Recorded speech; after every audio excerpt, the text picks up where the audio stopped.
नमस्कार. आपल्या मिश्र फळ शेतीमध्ये खजूर आणि ड्रॅगन फ्रूटच्या मध्येच आपलं पेरू लावण्याचं नियोजन आहे, ब्लॅक डायमंड, आणि त्यासाठी शेतीच्या मशागतीचं काम सुरू आहे. तर हे करत असताना या ठिकाणी जर पाहिलं तर आपण जे जुने बनवलेले बेड आहेत ते बेड एकदम उथळ झालेले आहेत आणि ही जर जागा पाहिली, पोल आणि खजूरच्या झाडाच्या मधली जर जागा पाहिली तर यामध्ये ट्रॅक्टर बसणं थोडं अवघड आहे आणि ट्रॅक्टरनं बेड पाडणं थोडं अशक्य आहे. हे असे थोडेसे उथळ झालेले बेड आहेत आणि एकदा बेड बनवून घेतले तर पेरू लावल्यानंतर मग आपल्याला यामध्ये कोणत्याही प्रकारचं वाहनमध्ये न्यायची आवश्यकता भासणार नाही. आणि त्यासाठी आपण आज पॉवर टिलरच्या माध्यमातून बेड बनवण्याचं काम करत आहोत. ते नेमके कसे बनवायचे हे मधली जागा आपण थोडी स्वच्छ करून घेतलेली आहे आणि या जे बेडची माती आहे ही एकदम खाली घसरलेली दिसते.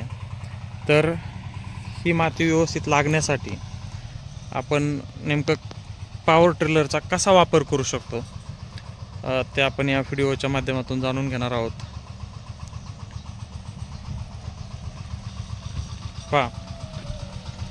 या ठिकाणी आपण एक वेळेस पॉवर टिलरचा वापर करून अशी बेडला माती लावून घेतलेली आहे.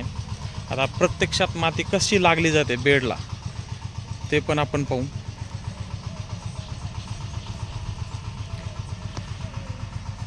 म्हणजे जर हा बेड बनलेला पाहिला आपण तर एकदम व्यवस्थित माती लागलेली आहे आणि जुना जर बेड पाहिला आपण तर तो बेड अशा पद्धतीने आहे. खजूरच्या बाजूनं एकदम सपाट झालेले बेड आहेत. याला माती लागणं गरजेचं होतं. आता खजूरचाही हंगाम संपलेला आहे आणि ड्रॅगन फ्रूटचाही संपलेला आहे. त्यामुळं मशागतीच्या कामांमध्ये हे कामं होणं गरजेचं आहे आणि आपण त्यासाठीच पॉवर टिलरच्या माध्यमातून ही मशागत करत आहोत. नेमकी माती कशी लावली जाते पॉवर टिलरच्या माध्यमातून तेही आता आपण पाहू.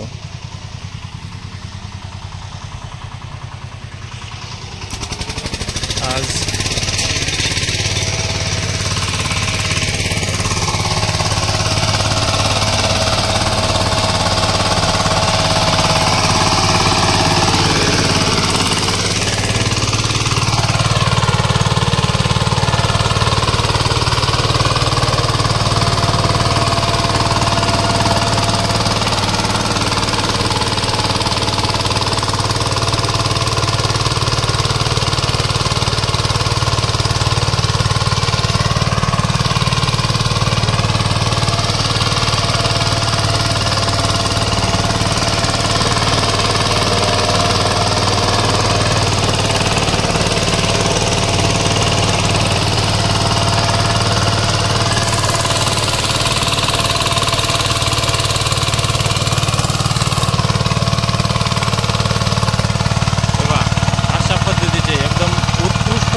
बेड याच्या माध्यमातून तयार होत आहेत.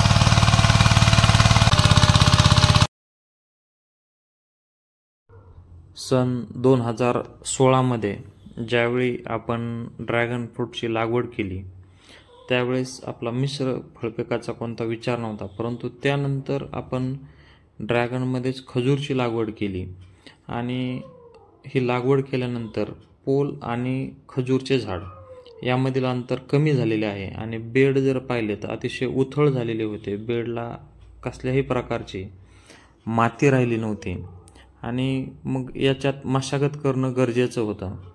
त्यासाठी आपण पॉवर टिलरच्या सहाय्याने मशागतीचा निर्णय घेतला.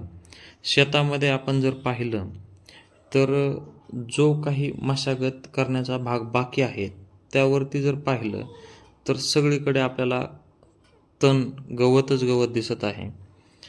आणि आपण जर असा निर्णय घेतला असता की यावरती नुसतं तणनाशकाची जरी फवारणी घ्यायची असा निर्णय जरी झाला असता तरी आपल्याला 4,000 ते 5,000 रुपयांचा खर्च आला असता. अगदी त्यापेक्षाही कमी खर्चामध्ये पॉवर टिलरच्या साह्यानं आपण त्याच कमी जागेमध्ये जिथं ट्रॅक्टरही जाऊ शकत नाही तिथं पॉवर टिलरच्या साह्यानं आपण माती लावण्याचा प्रयत्न करत आहोत. आणि जर पाहिलं तर बेडलाही व्यवस्थित माती लागली जाते आणि त्या पॉवर टिलरच्या जो 3 ते 3.5 फुटाचा रोटावेटरची जी जागा आहे त्याखाली येणारी जी माती आहे किंवा जे तण आहे त्यामुळे त्या तणाचंही व्यवस्थापन होत आहे. त्याचबरोबर पॉवर टिलरनं जी माती बेडच्या साईडला ढकलली जाते त्या मातीमुळं जे बेडवरती जे तण आहे ते त्या मातीखाली दबलं जाऊन ते माती खालीच कुजलं जाईल आणि बेडला व्यवस्थित अशा प्रकारे माती लावली जाऊ शकते. म्हणजे याचा दुहेरी फायदा आपल्याला होणार आहे. तण व्यवस्थापनासाठी जाणारे पैसेही वाचतील, त्याचबरोबर आपल्या रानाची व्यवस्थित मशागतही होत आहे. सुरुवातीला पहिल्यांदा माती लावल्यानंतर आपण डबल दुसऱ्यांदा पुन्हा मशीन चालवत आहोत, जेणेकरून ही जी पहिल्यांदा बेडला माती लागलेली आहे त्याला डबल माती लागून चांगल्या पद्धतीचे बेड आपल्याला तयार झालेले दिसत आहेत. कशा पद्धतीनं डबल म्हणजे पहिला जो लेअर पडलेला आहे मातीचा त्याला चिपकून दुसरा पडल अशा पद्धतीने जर लावली माती तर बेडची जी रुंदी आहे ती पण वाढेल आणि ड्रॅगनला पण पाणी व्यवस्थित बसेल आणि खजूरचे पण पाण्याचं व्यवस्थापन व्यवस्थित होईल.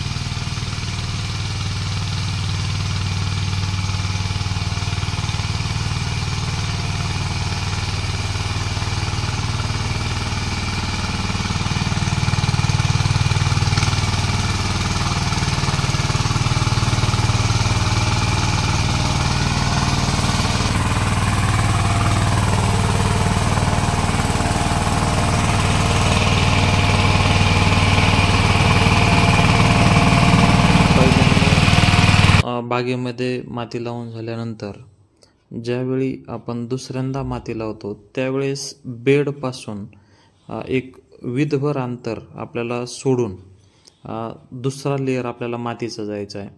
तो देत असताना आपण बेडला आधारसुद्धा होतो आहे, त्याचबरोबर डबल बेडवरती सुद्धा पुन्हा माती फेकली जाते, ज्यामुळं त्या बेडची उंची वाढण्यास मदत होईल, त्याचबरोबर रुंदीही वाढण्यास मदत होईल. ही रुंदी वाढल्यामुळं ड्रॅगनच्या झाडांना व्यवस्थित पाणी भेटेल, त्याचबरोबर झाडांची मुळीसुद्धा व्यवस्थित चालण्यास मदत होईल. अशा पद्धतीनं म्हणजे पहिल्यांदा जिथं माती लावली त्याच्या शेजारी दुसऱ्यांदा माती सोडत चालायची आणि जे रोटावेटर वरती माती फेकल त्यानं बेडची उंचीही वाढण्यास आपली मदत होईल.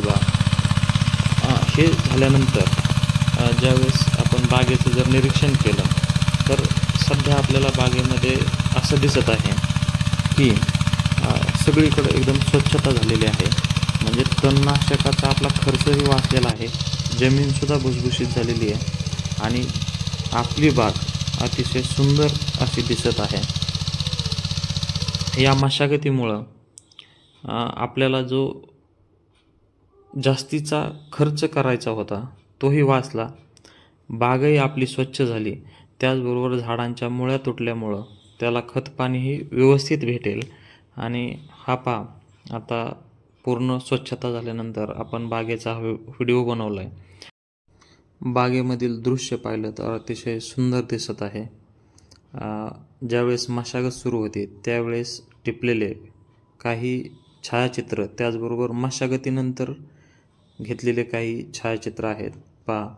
पूर्वीच्या फोटोंमध्ये आणि मशागतीनंतर दिसत असलेली बाग यामधील फरक आपल्याला स्पष्ट दिसतो.